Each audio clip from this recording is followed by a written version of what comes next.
cuman waktunya tidak cukup, kami persilahkan apabila ada pertanyaan ataupun diskusi.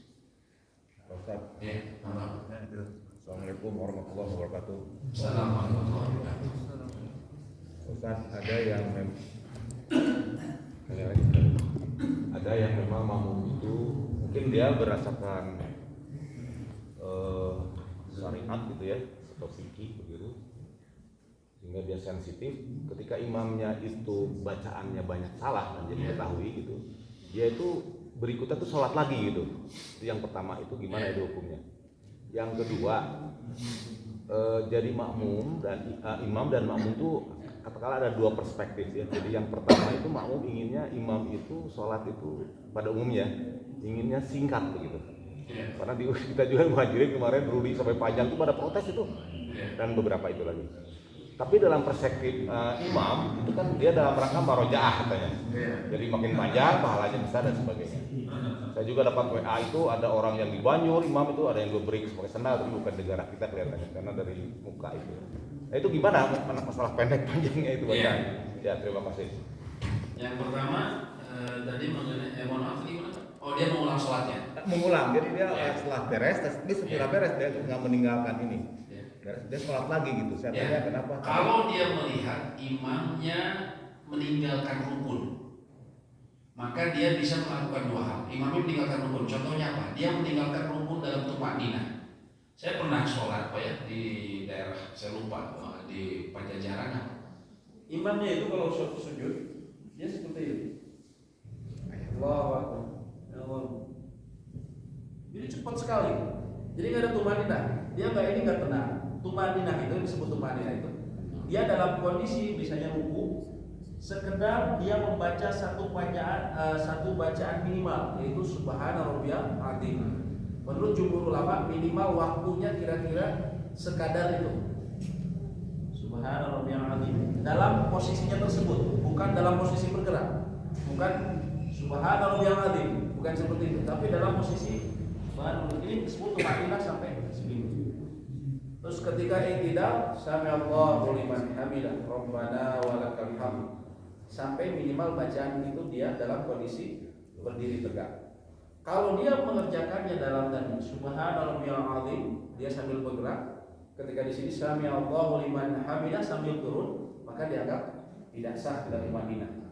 Ustaz, orang yang seperti itu kalau sholatnya gitu, memang dia tidak sah sholatnya. kalau bacaannya tadi setelah masalahnya bacaannya kata salah itu. Oh bacaannya. Jadi bacaannya, dia tahu dalam bacaannya itu dari terutama Al-Fatihah salah, dia itu mengambil tidak koreksi ya, tapi dia lebih baik sholat lagi katanya gitu. Oh gitu. Kalau bacaannya tadi dilihat, kalau Al-Fatihah, jadi begini, yang paling penting itu yang lebih mudahnya ini. Kita perhatikan Al-Fatihah saja. Kalau Al-Fatihahnya benar atau Al-Fatihahnya salah, maka dilihat. Kalau surat kita lewatnya dulu ya. Yang paling penting Al-Fatihah. Al-Fatihah ini ada yang berubah makna, ada yang tidak berubah makna. Kalau yang berubah makna, maka itu tidak sah. Maka dia boleh mengulang sholat atau disebut mufaraqah. Dia memisahkan diri. Dia tetap dalam sholatnya, dalam jamaah, tapi dia lihatnya sholatnya sendiri, Pak. Itu kalau diketahui seperti itu. Tapi memang benar bahwa ini benar-benar merubah makna. Ya minimal dia tahu ini merubah makna. Kalau itu tidak merubah makna maka tidak mengapa. Ya, tidak mengapa. Begitu Pak ya. Tapi ini memang itu tentunya tanggung jawab dari pengurus dalam hal ini. Ya, untuk ini. Terus yang berikutnya tadi Bapak. Bacaan yang pendek panjang imam itu kan makmum terus ingin. Oh iya. Bacaan panjang pendek itu memang sangat relatif Pak. Ya. Nabi SAW itu dahulu baca sholat zuhur itu. Ya. Sahabat bilang, aku pernah datang ke masjid itu baru mulai sholat, tapi ketika itu beliau harus mandi dulu, mandi junub, mandi baru balik lagi ke masjid. Nabi SAW masih di rakaat pertama, artinya zuhurnya panjang. Ya. Tapi di sisi lain beliau mengatakan, antara lain ketika Mu'adz bin Jabal, beliau pernah mengimami suatu kaum lalu kepanjangan Pak. Kemudian ada orang yang memisahkan diri untuk sholat sendiri. Maka beliau menegur Mu'adz. Beliau mengatakan, apakah kau ingin menjadi fakta ya Mu'adz? Kau ingin menjadi membuat fitnah, gitu kan? kau membuat orang lari, tidak ya. Kemudian dijelaskan, tapi intinya Nabi SAW mengatakan dilihat ke kondisi makmum. Walaupun kalau dia tujuannya murojaah gitu, mah dia sholat sunat aja sendiri. Saya mau murojaah apa Pak? Ya setengah Al-Baqarah lah. Setengah Al-Baqarah dipakai untuk sholat tarawih, itu ya pingsan. Jadi kalau mau murojaah itu urusan dia sendiri.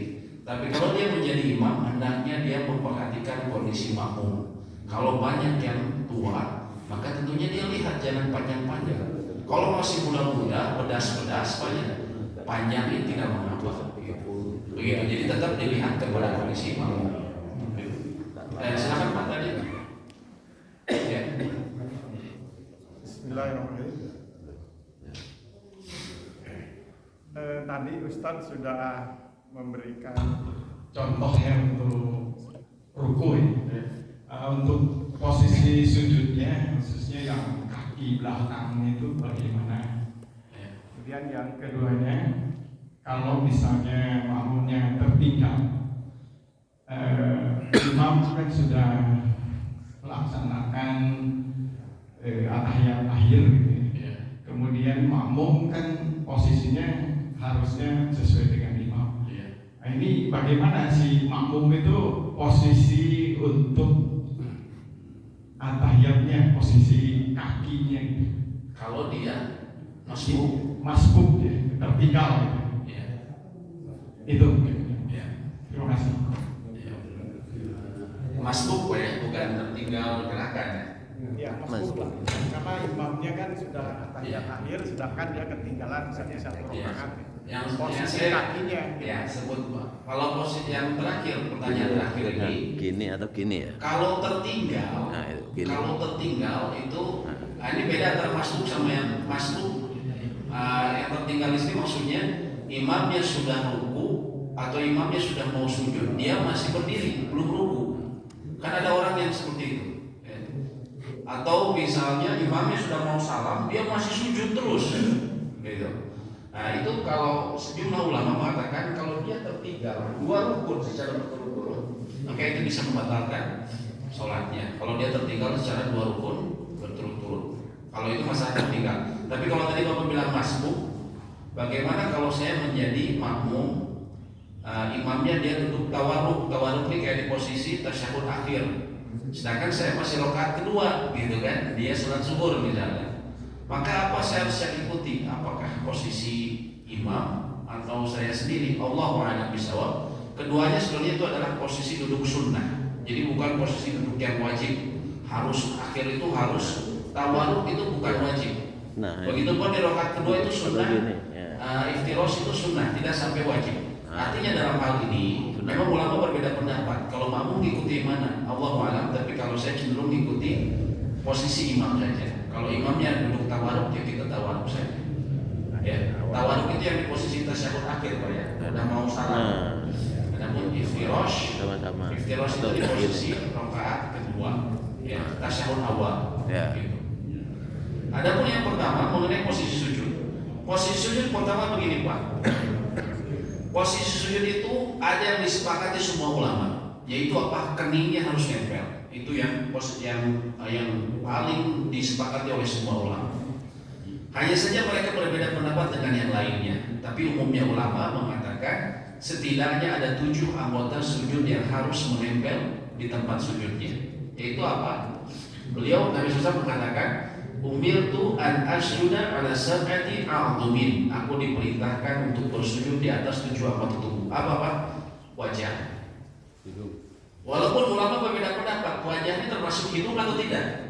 Ya. Apakah hidung tempel atau tidak, ini sebenarnya diperselisihkan. Tapi yang penting kening yang tempel. 1, 2, 3, terus kaki kita lutut, 4, 5, sama ujung kaki kita 6, 7. Itu harus nempel. Harus nempel apa? Dalam satu waktu. Ya. Dalam satu waktu. Itu yang paling penting. Yang rukun itu. Jadi ketika seseorang, mohon maaf, dia bersujud, dia harus bersujud semuanya nempel. Dia pada satu waktu. Dia apa? Wajahnya, kedua tangannya, kemudian lutut dan kedua kakinya. Ini 7. Dan ini semua harus menempel walaupun cuma sesaat. Kalau misalnya seseorang seperti ini, Pak, ya, dia sujud. Ketika sujud, dia gatal kakinya, dia garuk. Ini menurut saya, kaki satunya gatal juga. Dia tegak sini. Begitu kita langsung duduk. Nempel 7 nggak, Pak? Enggak. 6 Cuma 6 yang nempel dalam satu waktu. Ini nggak boleh. Jadi kalau mau dia, kalau kakinya gatal, dia turunin dulu, baru garuk yang satunya lagi. Jadi nggak boleh. Harus ada satu waktu. Harus ada satu waktu semua anggota tubuh yang tadi disebutkan itu harus nempel ke tanah. Dan tidak sah, sebagai ulama mengatakan tidak sah bila hanya ada 6 tadi, ya. Misalnya gara-gara dia ngangkat garuk-garuk gitu ya. Adapun apakah posisinya rapat atau direnggangkan, nah ini memang khilaf. Terdapat perbedaan pendapat ulama. Dan dua-duanya, dua ulama ini atau dua yang berbeda pendapat ini sama-sama menganggap bahwa itu sunnah. Ya. Begini, sebagian ulama menganggap yang sunnah itu adalah dirapatkan. Kenapa? Karena Aisyah radhiyallahu ta'ala pernah suatu saat mendapati Nabi SAW lagi sholat malam,